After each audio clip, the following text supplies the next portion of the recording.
Ma'am ఇవాళ ఒక good news విన్నాం టాలీవుడ్కి. సమంత గారు మళ్ళీ పెళ్లి చేసుకున్నారు. So being a women, what's your thoughts about it? యాక్చువల్గా అండి ఇప్పుడు ఏ ఉమెన్ అయినా ఏ మెన్ అయినా ఇద్దరూ హ్యాపీగానే ఉండాలని నేను అనుకుంటాను. లైఫ్లో హర్డిల్స్ వస్తాయి, అది ఉమెన్కైనా మెన్కైనా. ఇప్పుడు నన్ను ఎవరైనా హేట్ చేసి నన్ను బ్యాడ్ చేయాలని చూసినా వాళ్ళు కూడా చెడు నేను కోరుకోవట్లేదు. అందరం హ్యాపీగా ఉండాలనే కోరుకుంటున్నాను. సమంత గారు హ్యాపీగా ఉంటాం అనేది హ్యాపీ థింగే అండి. ఈ అబ్యూజర్స్ కానీ ట్రోలర్స్ కానీ మీరు వన్ వర్డ్లో ఇచ్చే సమాధానం ఏంటి? వాళ్ళకి ఏం చెప్తారు? ఇప్పుడు నేను ఒకటే చెప్తానండి, పర్సనల్ టార్గెట్ అనేది ఒక అమ్మాయిని చేసే ముందు అసలు ఆ పరిస్థితిలో ఉంటే ఎలా ఉంటుంది అని ఆలోచిస్తే బాగుండిద్ది అంతే.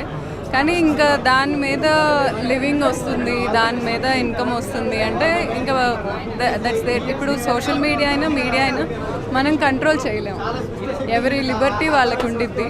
బట్ ఒక్క పాయింట్ వాళ్ళ ప్లేస్లో మనం ఉంటే ఎలా ఉంటుంది అని ఆలోచిస్తే బాగుండిద్దండి అంతే.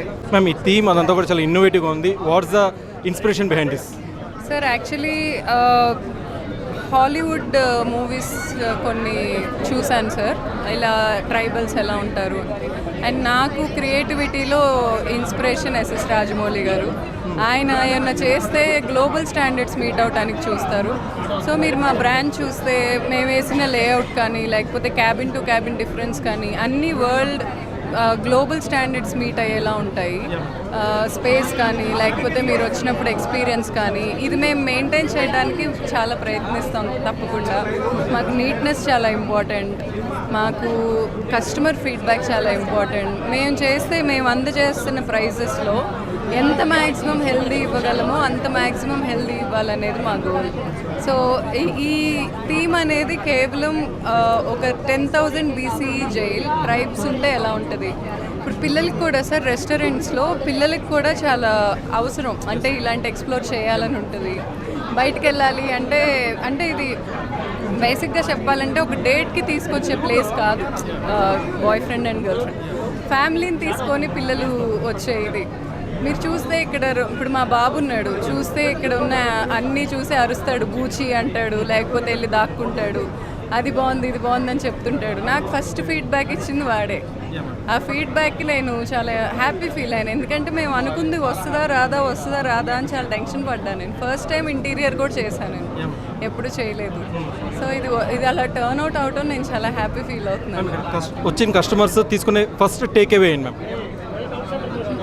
అది మనకి ఎలా తెలుస్తుందండి వాళ్ళు ఎక్స్పీరియన్స్ బేసికల్లీ.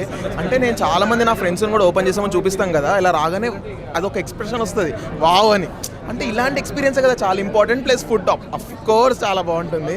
సో అలాంటి ఎక్స్పీరియన్స్ చాలా రావాలని మీరు చూస్తే ఒక్కొక్క డీటెయిలింగ్ కూడా అసలు గౌతమి ఎక్కడ తగ్గట్లే, అక్కడ అదే ఉండాలి, ఇక్కడ ఇలానే ఉండాలని చాలా కష్టపడి ఇష్టంగా చేశారు. I'm very happy to be part of it. ఇది చాలా పెద్దగా అవుతుందని నమ్ముతున్నాను. డెఫినెట్లీ చాలా సక్సెస్ అవుతాం. అందరూ రండి, ఎంజాయ్ చేయండి, వెళ్ళండి. ఎస్ఎస్ రాజమౌళి ఇన్స్పిరేషన్ అన్నారు, ఆయన వారణాసి తెరకెక్కిస్తున్నారు. మీ ఎక్స్పెక్టేషన్ ఏంటి మహేష్ బాబు గారి మూవీపై? అమ్మో, అసలు మహేష్ బాబు గారికి నేను హ్యూజ్ ఫ్యాన్ అండి. మహేష్ బాబు గారే కాదు, మొన్న ప్రియాంక చోప్రా గారిని చూసినా కూడా ఒక గాడెస్ వచ్చిన ఫీలింగ్ ఉండింది నాకు. నేను వారణాసికి చాలా వెయిట్ చేస్తున్నాను. ఎస్ఎస్ రాజమౌళి గారు అంటేనే పిచ్చి ఫ్యాన్ నేను. మహేష్ బాబు గారు అంటే చాలా ఇష్టం. నార్మల్గా జూనియర్ ఎన్టీఆర్ గారన్నా మహేష్ బాబు గారన్నా చాలా ఇష్టం నాకు. సో నేను వెయిట్ చేస్తున్నా వారణాసి కోసం. అందరూ ఎలా వెయిట్ చేస్తున్నారో అలాగే వెయిట్ చేస్తున్నాను.